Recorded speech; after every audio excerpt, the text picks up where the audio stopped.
만군의 여호와의 말씀이니라. 생수의 근원되는 나를 버린 것, 백성들의 악의 그 본질이 뿌리가 이것이라고 말씀하고 있습니다. 하나님이 생명이시고 그 안에 살도록 저희들이 창조되고 목적되었습니다. 하나님 안에 우리 인생에 필요한 모든 것이 있죠. 생명, 삶의 의미, 자랑, 기쁨, 평안, 안정, 행복, 소망, 담대함 등 모든 것이 있습니다. 그런데 그 하나님을 버리고 그러면 제 삶의 목적에서 삶의 의미에서 떠난 거잖아요. 그리고 오히려 하나님을 대체해서 다른 것을 만들어 놓습니다. 거기서 여기서는 터진 웅덩이라고 말하고 있죠. 그러니까 터진 웅덩이는 하나님 아닌 다른 것에 삶의 의미를 두고 그것에 의존하여 살고 그것에서 기쁨과 안정과 행복을 찾으려고 하는 것입니다. 그런데 이상하게 그렇게 하잖아요. 터진 웅덩이를 파고 그것을 의지하잖아요. 근데 결국 어떻게 되냐면 그 터진 웅덩이가요, 실상 결국은 우리를 배반하게 되겠습니다. 배신하게 되겠어요. 악과 고통의 원인이 하나님이 나의 생수의 근원이고 오늘 하나님에게서 기쁨과 평안을 얻는 것이 아니라 그것이 아니라 근데 이것은 하나님만이 주실 수 있는 것이잖아요. 근데 그것을 무엇에서 찾는 것이 문제라는 거죠. 그게 악의 뿌리인 거죠. 근원인 거죠. 이게 악과 고통의 원인이라고 말씀하고 있습니다. 하나님을 경외함이 없는 것이 악이고 고통이라고 말합니다. 우리의 문제, 고통은 실상 어디서 나와요? 악에서 나오는 거잖아요. 악은 뭐라고 말씀하고 있어요? 하나님 떠나고 하나님 아닌 다른 것에서 하나님만이 주실 수 있는 것을, 하나님이 진정으로 주실 수 있는 것을 다른 것에서 기대하고 쫓기 때문에 일어나는 삶의 문제입니다. 그것을 이제 우리가 아브라함을 통해서 오늘은 창세기 22장부터 아브라함을 통해서 살펴보려고 하는데, 먼저 아브라함의 조카가 있죠. 누구죠? 롯이죠. 그러니까 롯은요, 아브라함의 동생 하란의 아들입니다. 근데 그 하란이 갈대아 우리에서 죽죠. 그리고 하나님의 명을 쫓아서 이제 가나안으로 이주할 때 그 조카 롯이요, 아브라함과 함께 동행을 합니다. 그러니까 그때 아브라함과 사라에게는 자식이 없잖아요. 고령임에도 불구하고 그 갈대아 우리에서 떠나가지고 가나안으로 오는 여정 가운데서 하란을 거쳐서 북쪽으로 하란을 거쳐서 그리고 이제 그러니까 그게 이제 어떻게 초원 삼각지잖아요. 하란을 거쳐가지고 그 유프라테스 강줄을 따라서 거쳐서 하란에 와서 하란에서 이제 나중에 이제 가나안으로 내려오게 되는데, 근데 이제 고령의 나이임에도 불구하고 그들에게는 자식이 없었어요. 그러니까 롯이 아브라함과 함께 동행했다는 것은 롯은 아브라함과 사라에게는 아들 같은 존재였을 거예요. 어떻게 보면은 입양했을 수도 있겠다 싶어요. 아들 같은 존재. 그러니까 아브라함이 상당히 롯에게 의존했을 수 있죠.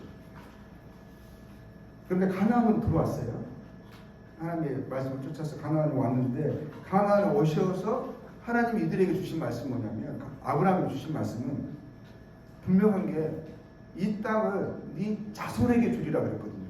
자손은 씨예요, 씨. 이 씨에게 주리라 이거거든요. 그럼 이 말은 뭐예요? 롯은 아브라함의 씨가 아니잖아요. 그러니까 가나안에 들어오자마자 아브라함이 알게 되는 것은 롯이 아닌 거예요. 그러니까 하나님의 아브라함을 향한 뜻이 큰 민족을 이루고 천하 만민이 복을 받겠다 하셨는데, 더 구체적으로 그 말씀에 대해서 알긴 않았지만 어떻게 보면은 자기 나름의 한 민족을 이룬다고 했을 때 롯을 포함한 이렇게 민족을 생각했을 수 있는 거잖아요. 근데 가나안에 딱 들어와서 하나님이 더 구체적으로 말씀하시는 것은 이 땅을 이 자손에게 씨에게 주려고 했을 때 롯은 배제가 되는 거죠. 그런데 아브라함은 롯을 떠나 보낼 수가 없었어요. 어떻게 보면 롯에게 아브라함은 사랑과 의지와 기대와 만족을 두고 있었을 것입니다. 그런데 이제 이들이 어쩔 수 없이 환경적으로 상황적으로 분리해야만 되는 상황이 결국에 일어나게 됩니다. 왜냐하면 목초지로 인한 다툼이 있었죠. 그래서 소유와 가축이 많았던 그들에게 환경적으로 동거가 어려웠고요. 결국에 분리가 일어납니다. 롯이 아브라함을 떠난 후에 하나님이 아브라함에게 바로 나타나셔가지고 뭐라고 다시 한번 구체적으로 말씀하시냐면 그의 자손 씨에 대한 약속을 다시 한번 확인시켜 주십니다. 그래서 창세기 13장 14절 15절에 이런 말씀이 있어요. 그런데 아브라함과 롯이 분리되고 나서 아브라함에게 하나님이 찾아오셔서 하신 말씀이거든요. 보이는 땅을 다시 한번 반복하시는 거죠. 내가 너와 네 자손에게 주리니 영원히 이르리라. 내가 네 자손이 땅에 티끌 같게 하리니 하시면서 롯하고의 헤어짐을 마치 위로하시는 것 같습니다. 연연하지 말라 하시는 것 같습니다. 그리고 하나님이 너에게 주신 그 약속은 이루실 것을 기대하라 하시는 것 같습니다. 그리고 아브라함이 이제 가나안에 온 지 11년째가 되었습니다. 그때 아브라함의 나이가 86세입니다. 아브라함의 아내, 그런데 이제 사라의 여종 누구죠? 하갈에게서 아브라함이 가나안에 온 지 11년째 되는 해에 조급했습니다. 네 씨라고 하니까 사라가 생각하기에는 꼭 자기를 통해서가 아니고 아브라함이 씨니까 하나님의 약속이 나를 통해서 나를 통해서 꼭 얘를 낳는 것이 아니라 아브라함의 씨만 나오면 되니까 아브라함 자손이 태어나면 되니까 하면서 생각했던 게 나이는 갈수록 먹어가고 아브라함은 물론 하나님이 그에게 약속하시고 나서부터는 그의 건강이나 이런 것들이 계속 유지가 됐던 것 같아요. 이게 사라가 그 나이가 상당히 먹었음에도 불구하고 사람들이 봤을 때는 그녀의 매력에 끌렸거든요. 나이 먹은 60대 할머니를 보지 않았어요. 그러니까 하나님이 그들에게 약속하시고 나서는 아마 세월이 그 얼굴을 비껴나가게끔 방부제 처리를 하신 것 같아요. 전혀 나이를 분간할 수가 없었거든요. 그런데 이제 사례 같은 권유에 의해서 하갈에게서 결국 누가 태어나게 되죠? 이스마엘이 태어나게 됩니다. 그런데 하나님이 이스마엘이 태어나고 나서 뭐라고 말씀하시냐면 이스마엘은 실상 하나님의 약속에 붙은 씨가 아니라는 거예요. 하나님의 씨, 아브라함 자손에게서 하나님이 약속하신 그 씨가 나오는데 그 씨를 통해서 천하 만민이 복을 얻게 될 것인데 하갈에게서 나온 이스마엘이 하나님이 약속하신 그 약속의 자녀가 아니라고 말씀하시는 거거든요. 그래서 이스마엘이 13살이 됐어요. 아브라함의 나이 99세죠.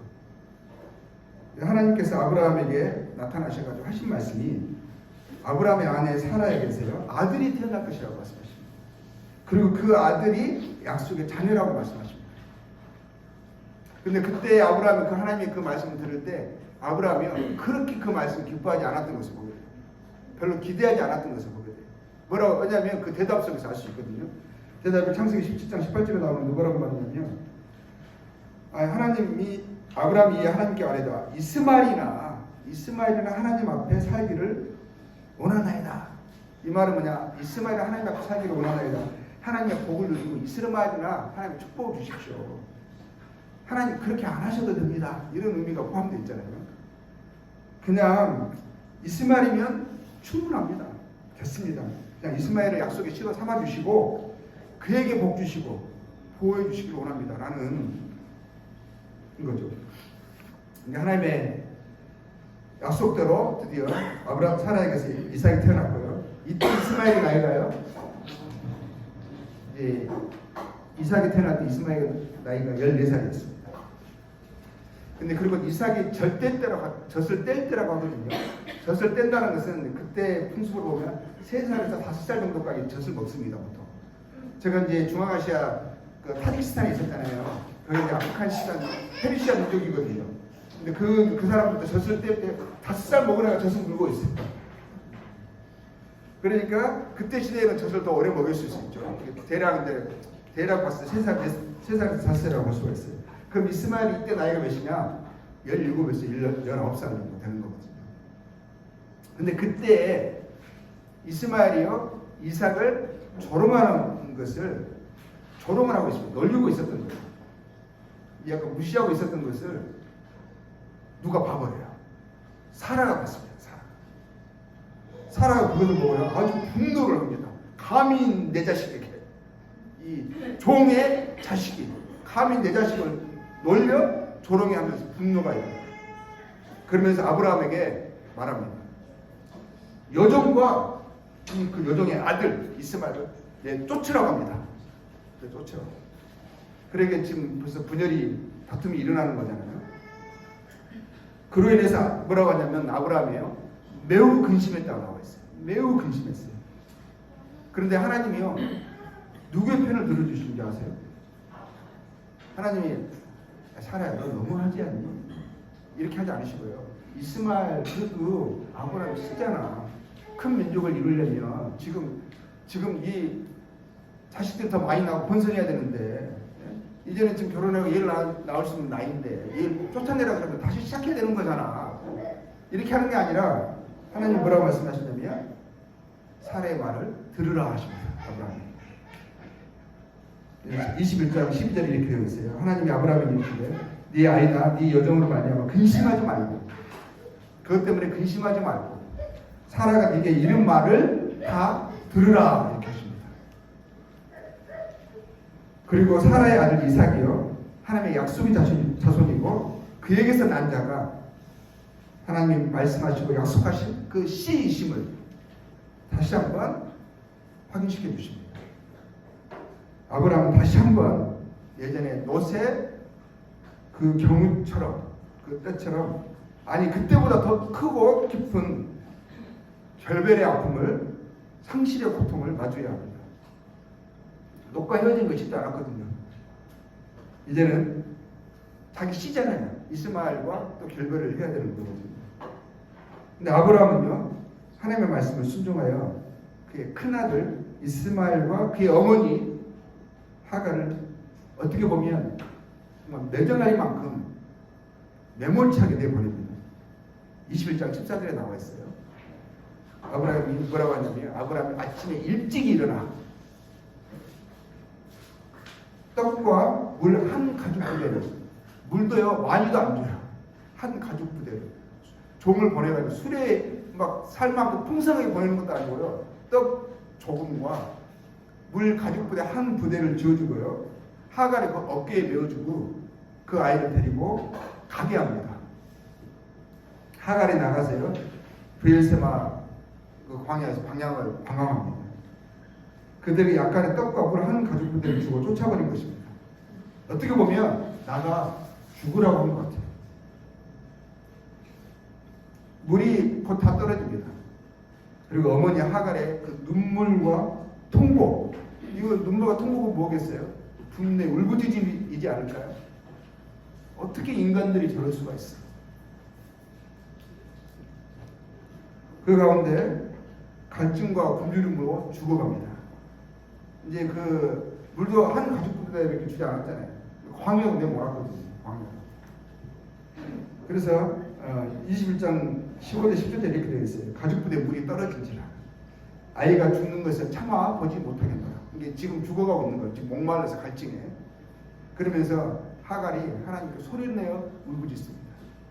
소리 내어 우니 하나님이 그 어린아이의 소리를 들으심으로 이렇게 말씀하고 있습니다. 버림받은 이스마엘의 마음은 한번 그 입장에서 한번 생각을 해보겠습니다.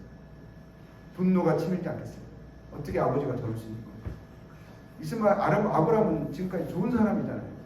근데 아브라함이 얼마나 사랑과 그 지극정성으로 큰 아들, 그 노년에 얻은 아들을 얼마나 사랑했겠습니까? 근데 왜 하나님은 아브라함에게 그 자식 이스마엘 떠나가게 하셨을까요?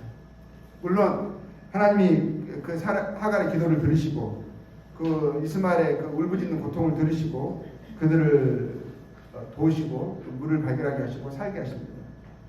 그들은 하나님이 약속하신 대로 복을 주셔가지고 번성을 하죠.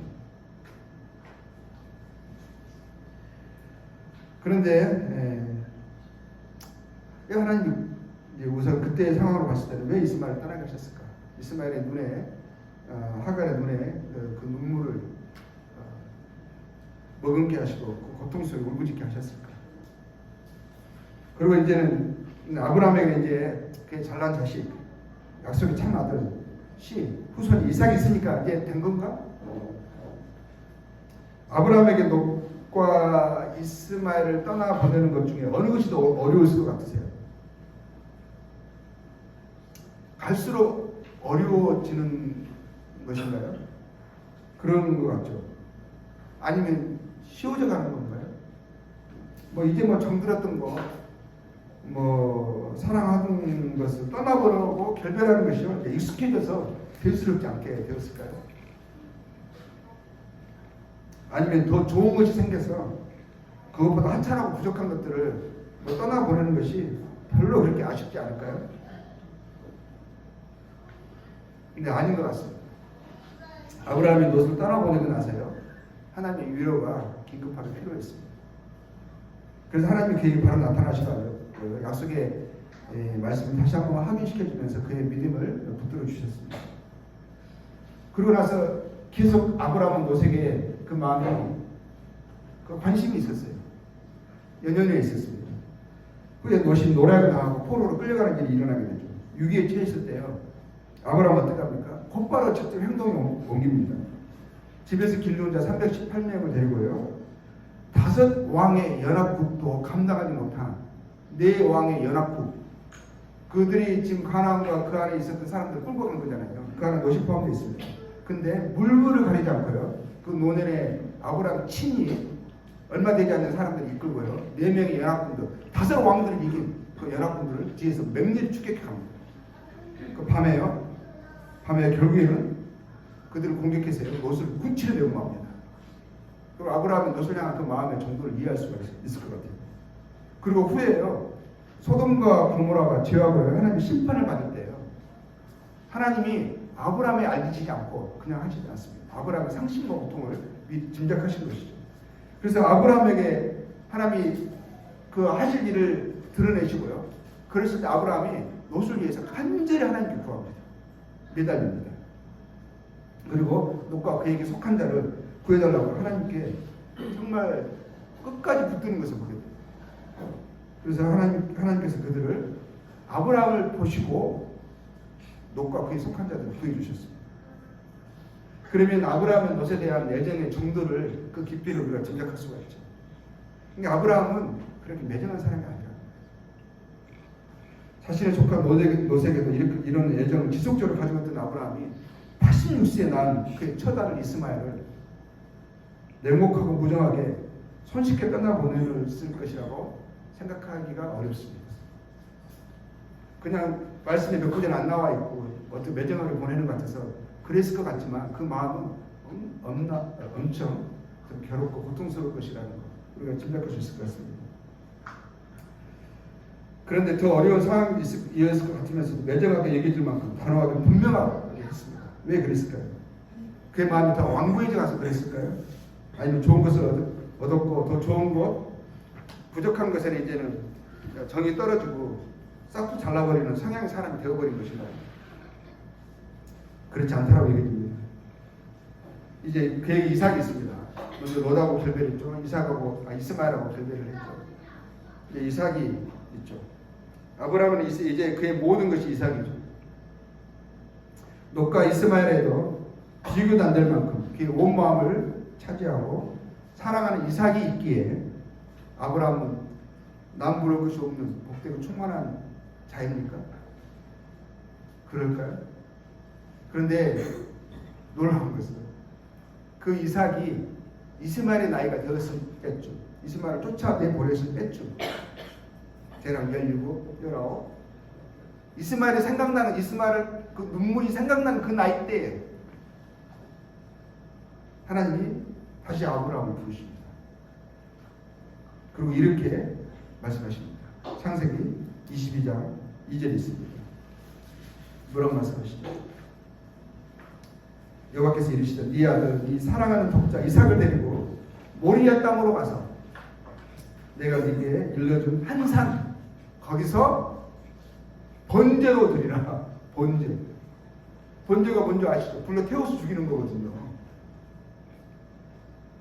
놋과 이스마엘에게도 하지 않았던 그냥 결별하라 쫓아보내라 정도가 아니라 그를 네 손으로 죽이고 불로 태워서 그 사체까지 남김없이 그 존재를 그에게서 떠나게 하라는 거거든요. 하나님은 아브라함을 왜 이렇게 하시는 거예요? 아브라함 도대체 그렇게 부르시고 약속해 주셔가지고 왜 이렇게 하시는 거냐고. 이것을 통해서 아브라함과 세상과 그의 믿음의 후손들이 무엇을 말씀하시고 알려주시고자 하나님이 아브라함이 또 이삭을 번제로 드리려 하시는 것일까요? 이로 인해서 이 사건으로 인해서요 아브라함이 이삭을 죽이려고 그 3일길을 가서 제단 위에 그를 결박해서 올려놓잖아요. 칼을 들었거든요. 내려치려고 했어요. 그리고 우리는 그 결말을 알고 있습니다. 근데 이런 하나님이 아브라함에게 이삭을 죽이려고 시켰다는 이것 때문에요. 지금도 세상은 아브라함의 하나님을 향해서 적대하고 있습니다. 이것으로요 어떻게 하나님이 이룰 수 있느냐라고 말하는 사람들이 반대하는 사람 이것을 내세우는 하나 이유 중에 하나입니다. 이런 하나님은 필요 없다라는 것이죠. 분노하고 등을 돌리는데 이걸 사용합니다. 그럼에도 불구하고 하나님은 왜 이렇게 하셨고 또 이것을 통해서 하나님은 아브라함과 그 후손들에게 믿음의 자손들에게 무엇을 배우고 알고 따르게 하시고자 이렇게 하시는 걸까요? 하나님의 목적과 뜻이 있으신 거죠. 그러면 아브라함이 이런 하나님의 요구에 대해서 어떻게 대응했을까요? 아브라함이 나도 더 이상 못하겠습니다. 해도 너무하십니다. 어떻게 그냥 매냥 좁다가 다 빼앗으시는 것입니까? 그렇게 하면서 하나님께 저항하고 따지고 못하겠다고 등을 돌리고 자기가 갈 길로 가버렸을까요? 그런데 이번에도요 참 놀라운 것은 아브라함은요 그렇게 하지 않았습니다. 하나님이 말씀하시면 그것이 도무지 이해가 안 되고 받아들이기 힘들어도 참으로 무리한 요구인 것 같아도 그것을 거절할 만한 충분한 이유와 그런 내세울 만한 그런 항변의 이유가 있음에도 불구하고요 아브라함은 또 이스마엘 때 그렇게 했던 것처럼요 22장 3절에 보면 아침 일찍 일어납니다. 이스마엘을 보낼 때도 그랬거든요. 그의 아들 이삭을 데리고요 하나님이 자기를 일러주신 곳으로 갑니다. 그리고 하나님이 가라하신 곳까지 사랑하는 독자 이삭과 함께 3일길을 걸어가면서도요 멈칫하거나 뒤돌아서지 않습니다. 하나님이 정한 곳에 이르러서 그곳에 제단을 쌓고 사랑하는 독자 이삭을 결박하여 제단 나무 위에 올려놓고 칼을 잡은 단호한 손을 그 심장을 향해 겨누고 여지없이 내려치려 합니다. 그런 아브라함에게 하나님이 급하셨어요. 이렇게 말씀하십니다. 12절에 아브라함 하시면서 그 손을 급히 멈추게 하시고요. 그 아이에게 이 손을 대지 말라. 그에게 아무 일도 하지 말라.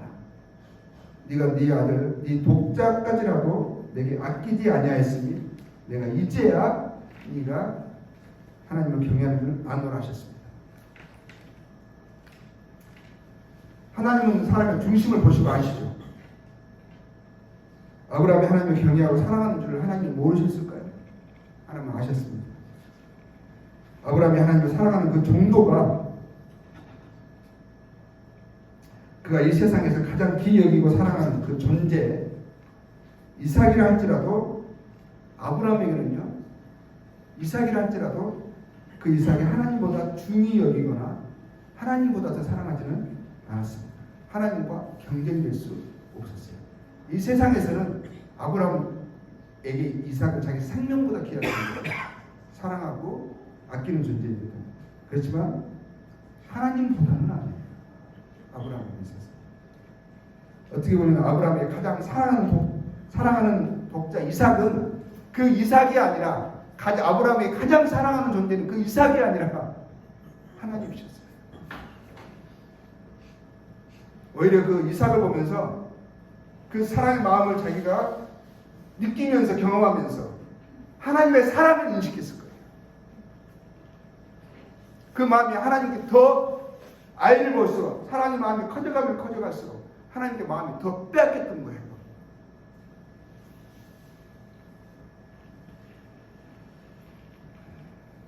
하나님이 이 세상에서 가장 귀하고 사랑하는 존재 이삭을 요구할지라도 아브라함에게는 전혀 문제가 되지 않았습니다. 존재하는 모든 것이 이삭도 하나님에게서 왔는데 그것을 하나님이 달라 하시고 그것이 하나님께 가는 것이 어찌 하나님께 방문하고 따지고 싸울 일이겠습니까? 아브라함은 그렇게 생각했습니다. 이것은 아주 합리적입니다. 상식적입니다. 아브라함은 상식의 사람이었어요. 모든 것이 하나님에게서 왔다는 거죠. 로마서 9장 20절에 이런 말씀이 있어요. 이 사람아, 네가 누구에게 감히 하나님께 방문하느냐? 지음을 받은 물건이 지은 자에게 어찌 나를 이같이 만들었느냐? 말하겠느냐? 아브라함은 감히 하나님께 방문하지 않았죠. 12장 36절에 이렇게 되어 있습니다. 이는 만물이 주에게서 나왔고 주로 말미암고 주에게로 돌아갑니다. 그에게 영광이 세세 있을지어다. 아멘. 아브라함의 중심은 바로 이러한 이해에 가득 차 있었습니다. 모든 것이 하나님에게서 나왔고 하나님께 돌아가야 되는 것이 마땅하고 영광은 하나님을 받으셔야 되는 것이죠. 아브라함에게 하나님은 참으로 하나님이셨습니다. 말로만 하나님이 아니었어요. 필요할 때만 하나님이 아니었습니다. 그에게 하나님은 진정한 하나님이셨어요. 하나님은 그에게 마음을 다하고 목숨을 다하고 뜻을 다하여 사랑하시는 그 말씀에 부합되어 있었습니다. 정말 하나님은 그렇게 사랑했습니다. 성계하고 가장 크고 귀하고 사랑과 경배를 받으셔야 하는 그의 존재와 마음에 하나님이 참 이상이셨습니다. 그의 마음에 하나님 아브라함 왜 이렇게 하신 것일까요? 그가 마땅히 중히 여기고 사랑하는 롯, 이스마엘, 이삭과 같은 존재들이 그의 삶과 마음에 삶의 의미와 가치와 목적이 되는 것. 그렇게 되면 어떻게 되는 거죠? 거짓 신들, 우상이 되는 거죠. 거짓 신들, 우상들, 터진 웅덩이에 빠지지 않도록 그를 보호하시고 양육하신 거예요. 하나님은 아브라함에게 참된 복, 기쁨, 만족, 영광이 되시는 또 되셔야만 하는 하나님께 그의 생명과 존재와 의미를 두게 하셨습니다. 하나님이 아브라함과 함께 하시고 일하시고 그에게서 거짓된 신들, 우상들을 제거하시고요. 오직 그의 마음과 목숨과 뜻이 하나님께만 있게 하시는 것처럼 하나님은 아브라함이 그렇게 하셨던 것처럼요. 그의 사랑하는 성도들에게 우리에게도 동일하게 일하십니다. 우리에게서 우상을 걷어내기를 원하시고요. 우리가 터진 웅덩이에 빠져 있다면 거기서 건지시기를 원하시고 우리 삶 가운데서 일하십니다. 빌립보서 2장 13절 말씀 보면 이런 말씀이 있습니다. 너희 안에서 행하시는 일은 하나님이시니 분명하게 말씀하세요. 하나님이 우리 안에서 일하신대. 지금도 역사하신대. 아브라함에게 역사하셨던 것처럼. 그래서 그의 삶이 거짓된 것에 속아서 그 악과 고통에 빠지지 않도록 그의 마음이 참된 것에 참된 기쁨과 만족과 의미와 생명과 영광에 있을 수 있도록 하기 위해서 그에게 일하셨던 것처럼 잔 가지들을 옳지 않은 것들을 잘라내시고 분리시켰던 것처럼 지금도 우리를 일하시려고 있어요. 너희 안에서 행하시는 일은 하나님이시니 자기의 기쁘신 뜻을 위하여 너희로 소원을 두고 행하게 하시나니 하셨거든. 우리 하나님 일하신다는 것입니다. 우리의 소원이 하나님 우리에게 두시기를 원하시는 그 소원이 되어야 하는 겁니다. 그것을 두고 그 기쁘신 뜻을 위해서 지금도 일하신다고 되어 있습니다. 아브라함에게 하나님이 참 이상이세요. 가장 사랑하는 분이시죠. 우리의 생각에 우리가 자신을 되돌아봐야겠습니다. 나의 이상은 누구인가? 우리 이상은 누구인가? 하나님이 나의 가장 사랑하고 존중받는 그 참 이상이신가? 그분을 생각하면 웃음이 마음에서부터 입가에 번지는 바로 그런 존재가 되시는가? 모든 것이 하나님께서 왔습니다. 그에게서 왔으니 그분을 의지하고 그분을 기뻐하고 사랑해야 함이 옳습니다. 그가 근본이시고 주체이시고 우리의 생명이시고 자랑이시고 영광이시고 사랑의 근본 대상이 되어야 한다는 것입니다. 하나님의 자리에 다른 것을 올려놓게 되면요, 그것이 악이고 결국 고통을 가져옵니다. 하나님에게서 멀어지는 것이 슬픔이고요, 결국 절망에 이르게 됩니다.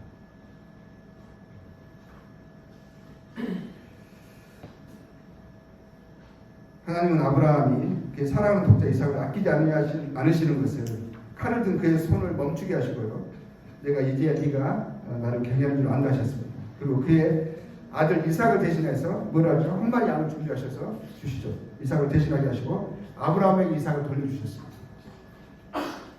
하나님은 아브라함 이삭을 하는 것을 합당하지 않다 하신 것이 아니거든요. 그렇죠? 그것이 좋은 것이 아니다고 말씀하신 게 아니에요. 사랑하지 말라가 아니에요. 오히려 하나님 뭐라고 말씀하셨죠? 친구를 위해 자기 목숨을 버리며 이보다 더 큰 사랑이 없다 하셨어요. 이웃을 네 몸처럼 사랑하라 하셨어요. 그래서 그 아들 사랑하는 것을 어찌 하나님이 기뻐하지 않으시겠습니까? 사랑 없는 것을 기뻐하시죠. 기뻐하지 않으시지. 하나님이 사랑이시잖아요. 하나님이 사랑의 하나님이시고 사랑을 기뻐하고 서로 사랑하셨습니다. 그런데 문제가 되는 것은요, 사랑하는 것이 문제가 아니에요. 사랑을 하셨어요. 사랑하는 것을 기뻐하십니다. 그런데 문제가 되는 것은 하나님이 기뻐하는 사랑이 문제가 되는 것은 하나님이 사랑하라 주신 것이요, 하나님이 사랑하라 주신 것이 하나님의 자리를 대신하는 게 문제가 돼요. 그게 나의 삶의 의미가 되어버리는 게 문제가 되는 거예요. 생수의 근원을 버리고 터진 웅덩이에 물을 붓는 것, 삶의 의미와 가치를 두는 것이 문제라는 것이죠. 그것은 사랑이 아니라 그렇게 되어지잖아요. 사랑이 아니라 악이 되어버립니다. 악. 죄가 되어버려요. 모든 고통과 저주의 웅덩이에 빠지게 되는 것이 되어버리는 거죠. 하나님 우리를 사랑하시기에, 우리가 그렇게 지어졌기에 하나님은 우리가 그 안에서, 그의 질서와 뜻 안에서 생수의 근원, 복 가운데서 서로 사랑하고 열심하라 하신 것이거든요. 그런데 그 하나님의 자리에 어떤 사람이나 그 무엇으로 대체하고 하나님보다 더 사랑하고 중하게 여긴다면 그것은 이제 문제가 되는 거죠. 그래서 결국 그 때문에 하나님의 사랑하고 경배하고 섬기는 것이 제한을 받다가 내가 하나님과 다른 것을 더 중요하게 여김으로 우선함으로 그것으로 내 마음을 채우려고 함으로 그렇게 하게 되면 흑암의 기품이 내려오는 거잖아요. 악과 고통에 붙잡히게 됩니다. 그러면 점점 하나님에서 마음 멀어져 갑니다. 섬기는 것이 제한을 받습니다. 그럼 결국 점점 멀어져 가게 되어 있어요. 결국에는 뭐죠? 터진 웅덩이에 삶을 선택하고 살아가면서 인생을 소진하게 되어 있어요. 그 안에 빠져버리게 돼요. 결국 근데 그 터진 웅덩이가 어떻게 되는 거죠? 내가 사랑했던 그 존재가 결국은 그 존재가 나를 배신하게 돼요. 터진 웅덩이가 내 목숨통을 조여올 것입니다. 그러한 것들 애정을 쏟고 집착하고 의미와 가치를 두는 만큼 삶은 혼돈과 공허와 깊은 흑암에 짓눌리게 될 것입니다. 평안과 안식과 기쁨과 참된 행복을요, 결코 그걸 쫓아갔는데, 그것을 쫓아가면 얻을 줄 알았는데, 어떻게 되죠? 결코 경험할 수 없을 거예요. 참된 행복과 갈수록 멀어지는 길로 가고 있는 거거든요. 이것은 뭐죠? 저주죠, 저주. 우상 숭배는요, 저주의 삶이에요. 터진 웅덩이의 삶은요, 저주의 삶이라는 거죠. 이 터진 웅덩이의 삶에서 벗어나야 한다는 거예요. 그래서 미련을 두지 말아야 한다는 것이에요. 예수 그리스도의 십자가 사랑과 하늘 소망과 그 생명이 성도의 생명, 삶의 의미, 정체성, 자랑, 만족, 기쁨, 평안, 안전의 근원이라는 것입니다. 성도의 삶이 아무리 곤욕스럽고 되는 것이 없고 주변의 사람, 환경이 모두 돌아섰고 대적하는 것이 되어 슬픔과 고난과 아픔과 외로움 가운데 있을지라도요, 그때 하나님 아버지와 우리 예수 그리스도의 은혜와 사랑을 생각하고 영생의 약속을 기억하고 붙잡을 때 그것이 다시 우리를 일으켜 세워주고 회복하는 그 능력이 되어야 한다는 것입니다. 성도의 생명, 삶의 의미와 기쁨과 평안의 근원은 바로 우리 주님이시기 때문이시죠. 주님이 나의 위로가 안 된다? 힘이 안 된다? 생명이 안 된다? 담대함이 안 된다? 그것은 내가 적응할 수 없다? 심각하게 보겠습니다. 고린도서 3장 2절 4절 말씀 보면 이런 말씀이 있어요. 위의 것을 생각하고 땅의 것을 생각하지 마. 너의 생명이 그리스도와 함께 하나님 안에 감추어졌습니다. 그걸 생각하면 우리 마음이 다시 차올라야 되는 거거든요. 세상을 살아갈 힘을 얻게 되는 것이거든요. 우리 생명이신 그리스도께서 나타나신 그때에 너희도 그와 함께 영광중에 나타납니다.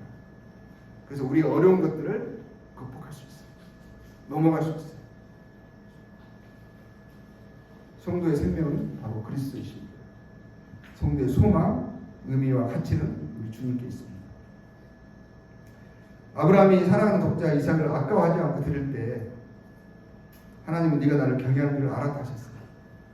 그러면 아브라함은 하나님이 그를 존중해주고 사랑하는 것을 어떻게 알았을까요?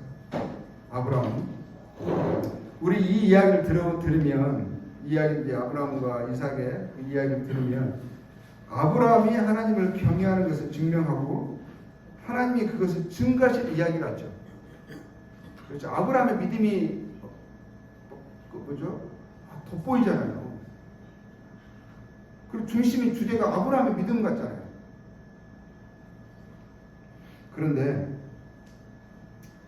그런데 실상은요, 하나님이 아브라함과 사람들을 얼마나 중히 여기시고 사랑하시는가에 대한 하나님의 고백이고 하나님의 그것을 확증하는 이야기라는 것을 아십니까? 하나님의 고백의 사랑의 정도의 표현이 이 이야기. 하나님은요, 중심이 그러니까 아브라함의 믿음이 아니라 하나님의 사랑인 거예요. 하나님은 아브라함의 그가 하나님을 경외하는 것을 알아차시면서 이삭을 산채로 벌려주셨어요. 하나님은 그 행위를 죽인 것으로 아브라함의 그 아들을 죽인 것으로 보셨고요. 이삭은 죽었다가 다시 산 것으로 여기셨습니다. 그런데 우리는 알고 있습니다.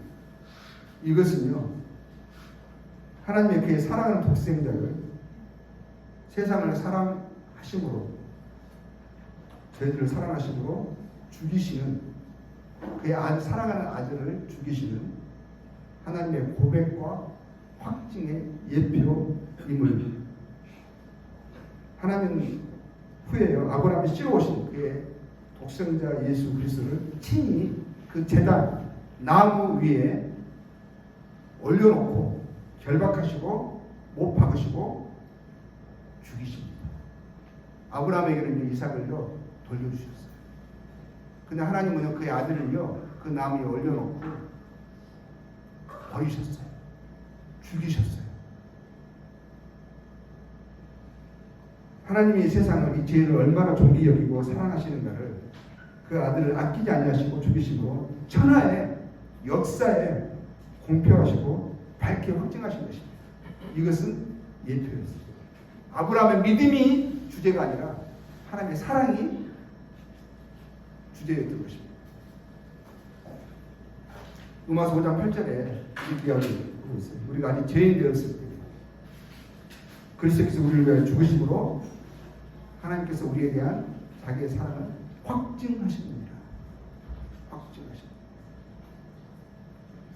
우리가 하나님 우리를 사랑하신다는 그 증표를 어디서 찾습니까? 하나님은 확증해 주셨는데 아브라함이 그것을 보고도 네가 이제 나를 경외하는 줄 안다고 말씀하셨는데 그걸 확증으로 여기셨는데 하나님 우리를 사랑하신다는 그 확증을 우리는 어디서 찾습니까? 아들을 내어주신 그 십자가가 눈에 밝히 있으면서도 그것이 아니라 다른 것을 찾고 있지는 않냐는 것입니다. 다른 터진 웅덩이를 자기가 파놓고 여기에 물을 채워주지 않는다고 하나님 나를 사랑하시지 않는 것 같다고 하는 거예요.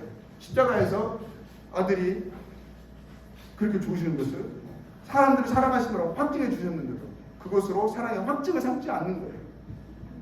그것으로 오늘의 위로를 받지 못하는 거예요. 살아갈 힘을 거기서 얻지 못하고 있는 거예요. 그럼 어떻게 하라고?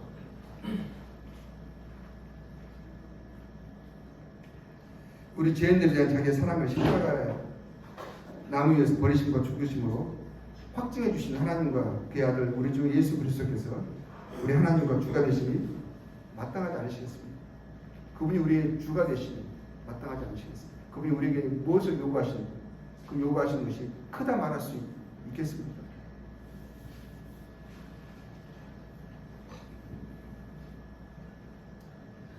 그가 자신의 피로 사신 사람들이 이렇게 묻습니다. 네가 이 사람들보다 이것들보다 나를 더 사랑한다. 이것을 세 번 부르시죠. 나를 더 사랑한다. 나를 더 사랑합니다. 이 말은 그 말 속에 앞에 뭐가 전제가 되어 있습니까? 나는 이렇게 너희를 사랑하는데요. 내가 이렇게 너희를 사랑하는데, 내가 이렇게 너희를 사랑하는데 이래도 너희는 나의 사랑을 받아들이지 않냐면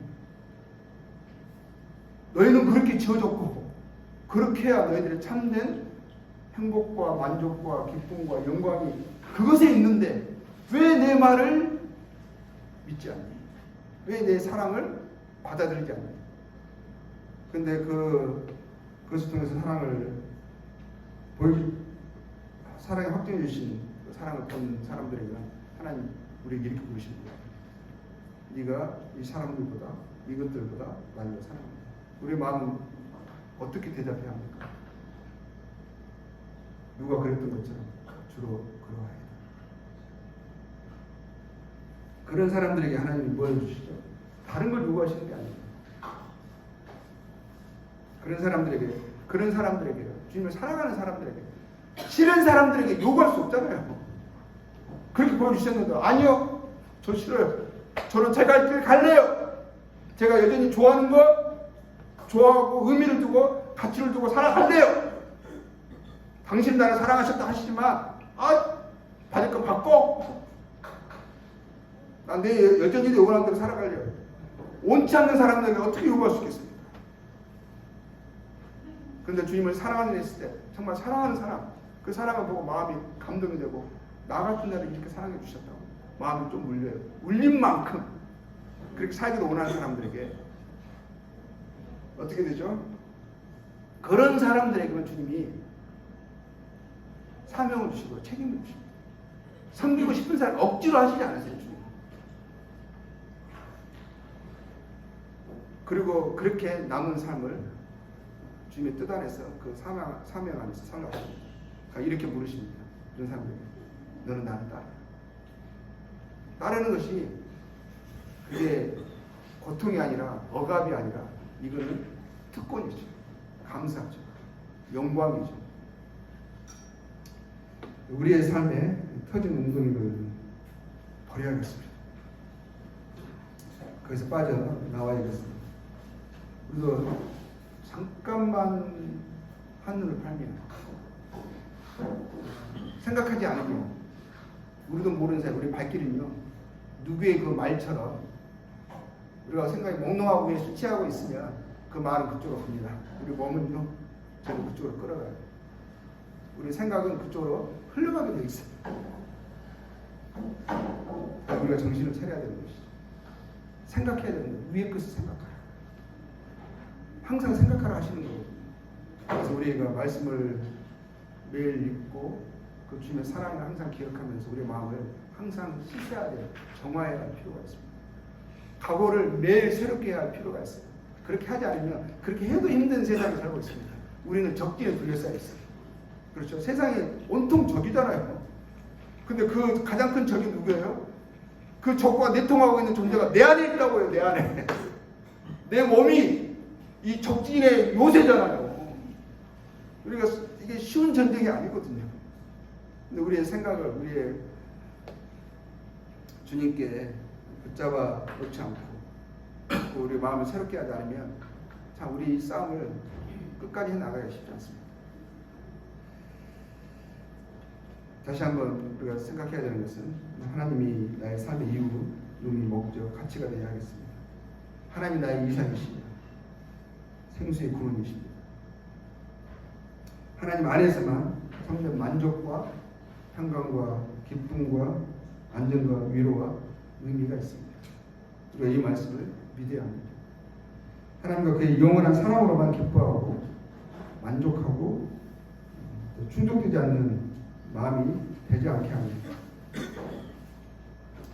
우리 삶에 터지는 웅덩이 우상들을 하나님 우리에게서 하나하나 결별하시고 정리하실 수 있도록 아브라함이 그렇게 하신 것처럼 감사하게도 하나님 우리에게서 일하시고 계십니다. 우리를 사랑하는 그 자녀들을 포기하지 않으십니다. 우리에게 처음에 녹과 같은 우리 마음에 매여 있는 것들을 상황적으로 정리하게 하실 수도 있어요. 그리고 어떨 때는 우리에게 말씀하시고 결단을 내게 하십니다.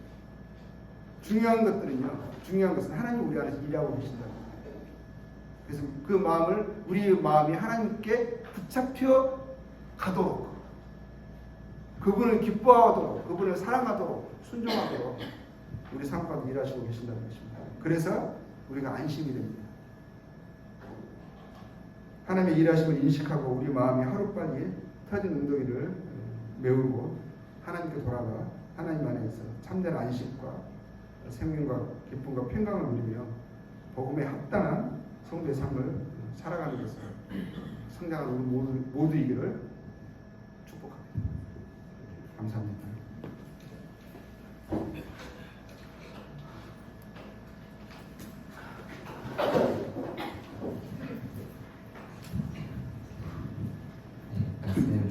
감사드립니다. 잠깐 전달 사항만 전달을 드리고 시간 관계상 그때의 순서로 넘어가도록 하겠습니다. 저희 타임테이블을 보시면 오늘 말씀 이후에 그룹 교제 시간이 있는데요. 그룹 교제는 어제 말씀드린 것처럼 형제회, 자매회, 청년회 그리고 청년회 부모대 같이 하는 것으로 하겠습니다. 참고하시면 좋을 것 같고 오늘 어제에 이어서 계속해서 주님을 계속 믿고 우상에서 멀리하는 주제에 대해서 또 말씀을 듣고 또 특히나 아브라함이 가장 소중한 것을 또 내려놓는 부분에 대해서 함께 나눴는데요. 잠깐 기도하신 후에 오늘 들은 말씀 또 어제 들은 말씀을 가지고 교제하는 시간을 갖도록 하겠습니다. 기도하겠습니다.